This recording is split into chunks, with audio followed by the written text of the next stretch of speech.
Hello students, welcome to the English class. Today in this video we will see how to identify the clause. पिछले video में हमने देखा था types of subordinating clause कि there are three types of subordinating clause. ये हमने देखा था noun clause जिसे हम nominal clause भी कहते हैं, सेकंड है adjective clause जिसे relative clause भी कहा जाता है और तीसरा है एडवर्ब क्लॉज। तो ये हमने अपने पिछले वीडियो में देखा था कि तीन प्रकार के सबऑर्डिनेटिंग क्लॉज हैं और हमने ये भी देखा था कि उसको आप कैसे अंडरलाइन करें। इस वीडियो में हम देखेंगे कि उस क्लॉज को अंडरलाइन करने के बाद आइडेंटिफाई करना यानी कि पहचानना कि वो कौन सा क्लॉज है, नाउन है, एडजेक्टिव है या एडवर्ब क्लॉज है।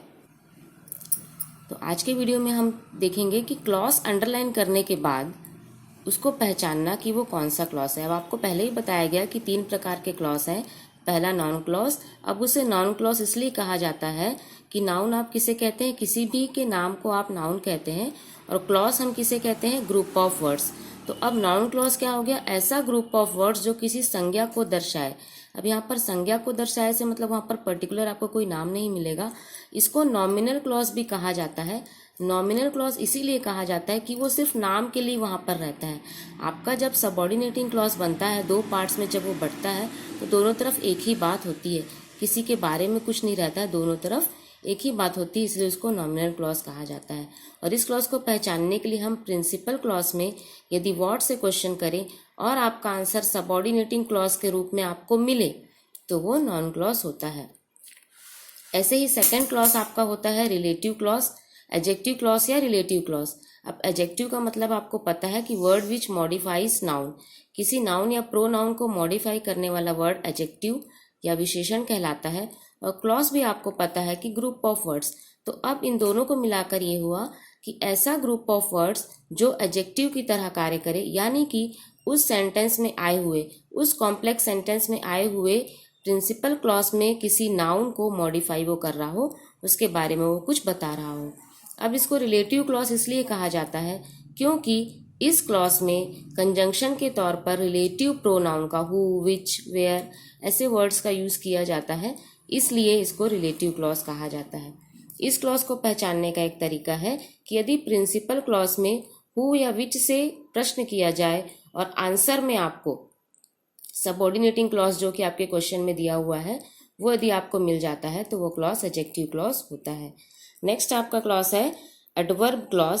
इसको एडवर्बियल क्लॉज भी कह देते हैं। अब एडवर्ब का मतलब क्या होता है, क्रिया विशेषण, ऐसा शब्द जो किसी क्रिया को मॉडिफाई करे, सेंटेंस में आए हुए किसी एक्शन वर्ड को मॉडिफाई करे या किसी दूसरे एडजेक्टिव या एडवर्ब को भी मॉडिफाई वो कभी कभी करता है, तो वो एडवर्ब कहलाता है। और क्लॉज अब आप जान ही गए हैं कि शब्दों के समूह को हम क्लॉज कहते हैं। तो अब ऐसा शब्दों का समूह जो एडवर्ब की तरह कार्य करे वो एडवर्ब क्लॉज होता है। अब इसके लिए चार वर्ड्स हैं, when, how, where and why. When, how, where and Y.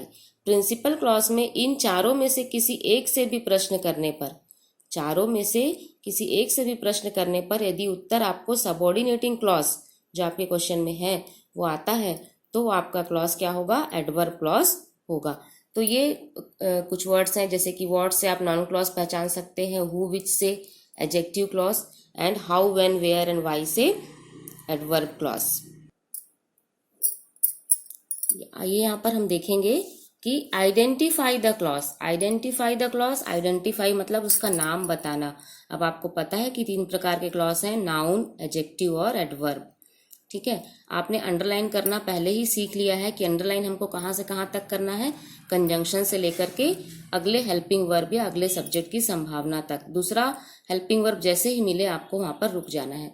तो ये फर्स्ट सेंटेंस हम देखेंगे, it seems that it will rain today. यहाँ पर आपको मालूम है कि दैट कंजंक्शन है, दैट से आप जाएंगे अगले हेल्पिंग वर्ब तक जो कि अंत तक आपको नहीं मिला, तो आखिरी तक आपने अंडरलाइन कर लिया। अब अंडरलाइन करने के बाद आपको ये बताना है कि ये कौन सा क्लॉज है। अब आपके पास बहुत सारे वर्ड्स हैं, what, who, which, how, when, where and why. अब आप सभी से अगर प्रश्न करके चेक करेंगे तब आपको इसका आंसर मिलेगा। तो सबसे पहले हम देखते हैं व्हाट से। ये आपका प्रिंसिपल क्लॉज है, तो इसी प्रिंसिपल क्लॉज में आपको व्हाट प्रश्न करना है। इट सीम्स, सीम्स मतलब लगता है या महसूस होता है, लगना है ना, तो इट सीम्स ऐसा लगता है। आपने प्रश्न किया, ये आपको लिखना नहीं है, ये केवल आपको मैं समझाने के लिए लिख रही हूँ। यहाँ पर आपने व्हाट से प्रश्न किया। इट सीम्स ऐसा लगता है, क्या क्या लगता है कि आज बारिश होगी, that it will rain today. तो क्या लगता है ये आपको यहाँ पता चल रहा है, क्या का उत्तर आपको मिल रहा है। तो जब आपको क्या का उत्तर मिलता है तो वो क्लॉज कौन सा क्लॉज होता है, नाउन क्लॉज। तो व्हाट का आंसर मिला। नेक्स्ट हम देखेंगे tell me why you are crying. ये वाई कंजंक्शन है, वाई से आप अंडरलाइन करेंगे क्राइंग तक, क्योंकि दूसरा आपको हेल्पिंग वर्ब या सब्जेक्ट नहीं मिला है। फिर आप यहाँ पर व्हाट से प्रश्न करेंगे, टेल मी मुझे बताओ, क्या बताना है, क्या बताओ, वाई यू आर क्राइंग। तो अगेन आपको व्हाट से आंसर मिला। तो अगेन ये आपका क्लॉज कौन सा क्लॉज है, नाउन क्लॉज है। तो इस तरीके से आप क्लॉज पहचान सकते हैं। थर्ड क्वेश्चन देखेंगे आप, she wanted that her mother in law should be pleased. फिर ये दैट कंजंक्शन है, आप जानते हैं दैट से आप अंडरलाइन करेंगे। आपको अंडरलाइन करना आता है, आपकी अगले सब्जेक्ट या अगले हेल्पिंग वर्ब तक आपको जाना है।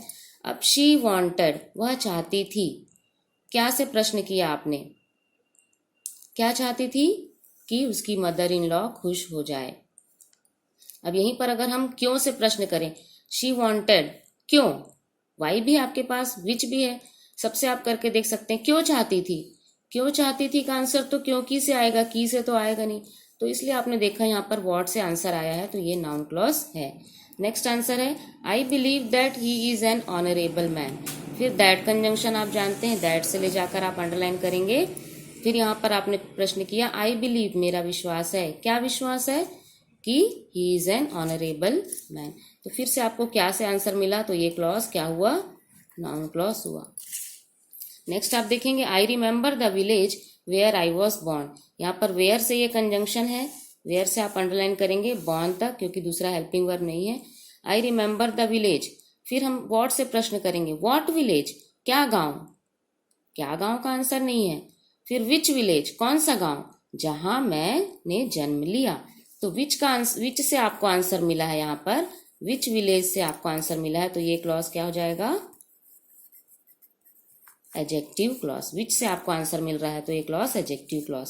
She is the girl who help me, who conjunction है, हु से लेकर मी तक। शी इज द गर्ल, ये लड़की है, कौन सी लड़की है, क्या लड़की है, क्या लड़की है का आंसर मिल रहा है कि आपको क्या लड़की है, तो प्रश्न ही गलत है। फिर विच गर्ल, कौन सी लड़की, जिसने मेरी सहायता की। आपको आंसर मिल रहा है विच से, कौन सी लड़की, वह जिसने मेरी सहायता की। तो ये आपका क्या हुआ, एडजेक्टिव क्लॉज हुआ। नेक्स्ट आप देखेंगे, the thief who stole the watch was punished, who stole the watch. तो हु से वॉच तक आपने अंडरलाइन किया, क्योंकि आपको सेकंड हेल्पिंग वर्ब मिल गया है। तो दूसरा हेल्पिंग वर्ब में आप क्लॉज अंडरलाइन नहीं करते हैं, आपका क्लॉज केवल यहाँ तक रहेगा। अब आपको देखना है, द थीफ वॉज पनिश्ड, ये दोनों प्रिंसिपल क्लॉज के हिस्से हो गए, है ना। ये आपका सबऑर्डिनेटिंग क्लॉज और ये दोनों principal clause. The thief was punished, चोर को सजा दिया गया। तो कौन से चोर को, विच थीफ, जो वॉच चुराता था। तो यहाँ पर आपको विच से आंसर मिला, तो अगेन ये एडजेक्टिव क्लॉज है। द नेक्स्ट एग्जाम्पल देखेंगे हम, the boy whom the teacher sent for came at once. Whom से आप अंडरलाइन करेंगे, फॉर तक आएंगे, क्योंकि आपको फिर ये दूसरा वर्ब मिल गया है। तो जैसे ही दूसरा वर्ब मिलेगा आपको रुक जाना है। तो ये आपका सबऑर्डिनेटिंग क्लॉज बना। अब ये कौन सा क्लॉज है, the boy came at once, ये आपका प्रिंसिपल क्लॉज है, ये इतना।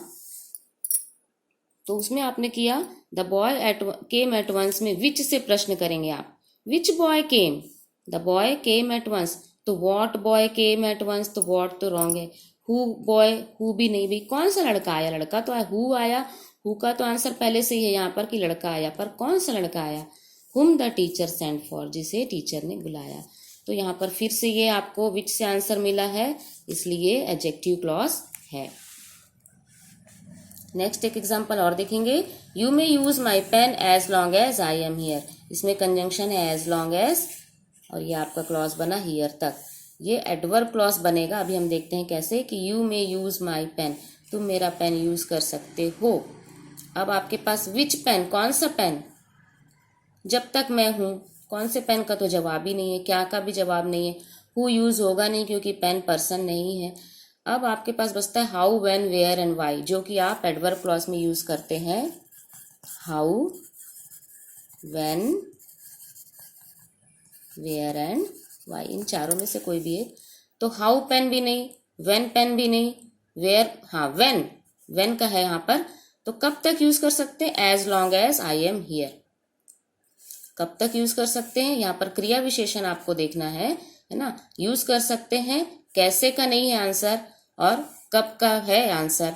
तो कब तक यूज कर सकते हैं, जब तक मैं यहाँ हूं। तो इस प्रकार से ये एडवर्ब क्लॉज ऑफ टाइम हुआ, यानी कि एडवर्ब क्लॉज हुआ। As he is not coming today we can not conduct meeting. As यहाँ पर कंजंक्शन है, एज से आप अंडरलाइन करेंगे टुडे तक, क्योंकि आपको ये सब्जेक्ट है, दूसरा सब्जेक्ट जैसे ही मिलेगा आपको रुकना है। तो यहाँ से यहाँ तक क्लॉज है। As he is not coming today, जैसे कि वो आज नहीं आ रहा है, हम मीटिंग नहीं कर सकते। तो कंडक्ट यानी कि क्रिया, नहीं कर सकते, क्यों नहीं कर सकते, क्यों का जवाब मिल रहा है, वाई का आपको जवाब मिल रहा है, क्यों नहीं कर सकते, क्योंकि वो नहीं आ रहा है। तो ये भी आपका एडवर्ब क्लॉज ऑफ रीजन हुआ। अब एडवर्ब क्लॉज से क्योंकि बहुत सारे प्रकार हैं, time, place, manner, reason, effect, result, condition, तो इस प्रकार से यहाँ पर हमने लिखा है रीजन और ये टाइम, ये दोनों ही एडवर्ब क्लॉज हैं, क्योंकि क्यों का जवाब आपको मिल रहा है। अब इन चारों में से अगर आपको कोई से भी एक से आंसर आएगा तो वो एडवर्ब क्लॉज होगा। As soon as the thief saw the police he ran away, again as soon as आपका कंजंक्शन है, आप कहाँ तक आएंगे, यही सब्जेक्ट है, यही रुक जाएंगे। जैसे ही चोर ने पुलिस को देखा वह भाग गया, भाग गया यहाँ पर वर्ब है, कब भाग गया, जैसे ही देखा, तो आपको कब का जवाब मिला, तो फिर ये एडवर्ब क्लॉज है, adverb clause of time. He work so that he may earn, so that he may earn, ये आपका क्लॉज है और सो दैट कंजंक्शन है। वह काम करता है, काम करता है, क्यों काम करता है, जिससे कि वह अपनी कमाई कर सके, तो ये भी एडवर्ब क्लॉज है, एडवर्ब क्लॉज ऑफ पर्पस है। ये पर्पस यानी कि उद्देश्य, काम करने का उद्देश्य क्या है, कमाना, आपके काम करने का उद्देश्य पता चल रहा है, इसलिए ये एडवर्ब क्लॉज ऑफ पर्पस है। और इसमें भी आपको आंसर मिला है वाई से। The some is so difficult that I can't solve it, so that I can't solve it, अभी डिफिकल्ट एक एडजेक्टिव बीच में आ जाता है, तो यहाँ पर ये द सम इज डिफिकल्ट, ऐसा ये बनता है, कितना डिफिकल्ट है कि मैं उसे सॉल्व नहीं कर सकता। तो ये है एडवर्ब क्लॉज ऑफ रिजल्ट है ये, है ना। तो यहाँ पर आपने देखा the some is difficult, some is so difficult that I can't solve it, कितना डिफिकल्ट है, how, some is so difficult, इतना डिफिकल्ट है कि उसे सॉल्व नहीं कर सकते, तो हाउ से आपको आंसर आ रहा है, तो ये भी एडवर्ब क्लॉज है।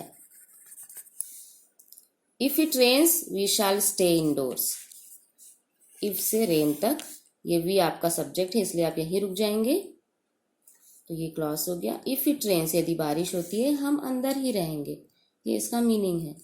तो ये कंडीशन है, यदि जो वर्ड है वो शर्त के साथ यूज कर रहे हैं कि यदि बारिश होगी तब अंदर रहेंगे, तो ये है आपका, इसमें भी आपको आंसर आपको व्हेन से ही आ रहा है ना, व्हेन से ही आएगा, कब अंदर रहेंगे, यदि बारिश होगी, लेकिन ये एडवर्ब क्लॉज ऑफ टाइम नहीं है, ये एडवर्ब क्लॉज ऑफ कंडीशन आएगा।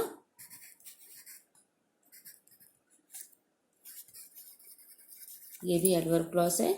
नेक्स्ट एग्जांपल है the servant was sad because he was scolded by the master, because,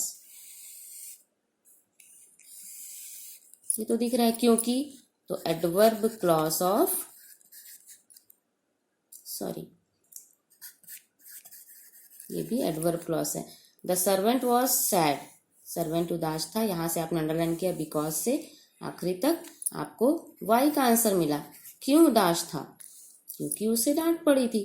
तो इस प्रकार से आपने देखा कि एडवर्ब क्लॉज है, आप इन शब्दों से क्वेश्चन करके वो कौन सा क्लॉज है ये पता कर सकते हैं।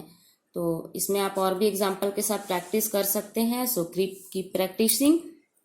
हम लोग नेक्स्ट वीडियो में और भी एग्जाम्पल्स देखेंगे क्लॉज के, कि कैसे आपको सेंटेंस एक्सपैंड करना है, एक सिंपल सेंटेंस को क्लॉज वाला सेंटेंस बनाने में कैसे एक्सपैंड करना है। तो so keep practising. Thank you for watching the video.